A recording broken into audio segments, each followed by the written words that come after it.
સ્વાગત છે।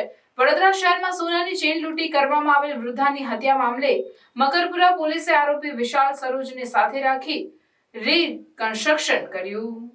વલસાડ સુરસેન રોડ પર ભાઈલાલ સોસાયટીમાં રવિવારે મળસ્કે પાડોશી યુવકે વૃદ્ધાની સોનાની ચેન લૂંટી તેની હત્યા કરતા પોલીસે પાડોશમાં જ રહેતા ગાંજાનું વ્યસની વિશાલ દીપક સરોજને ઝડપી પાડ્યો, જેના 3 દિવસના રિમાન્ડ પોલીસે મેળવી આજરોજ ઘટનાનું રીકન્સ્ટ્રક્શન કર્યું હતું। ઉલ્લેખનીય છે કે હત્યારા યુવકે જે સર્જિકલ નાઇફથી હત્યા કરી હતી તે ચપ્પુ ઉત્તર પ્રદેશ સ્થિત પોતાની શાળાની બાયોલોજીકલ લેબમાંથી ચોરી કરીને લાવ્યો હોવાનું બહાર આવ્યું હતું। તેમજ આરોપીએ એટીએમ કાર્ડ અને ક્રેડિટ કાર્ડ લઈ 5 દિવસમાં 1.15 લાખ ઉપાડ્યા હતા, જેનાથી તેને ગાંજો ખરીદ્યો હતો। નોંધનીય છે કે પૈસા ખૂટતા તેણે લૂંટના ઈરાદે જઈ વૃદ્ધાની હત્યા કરી હતી।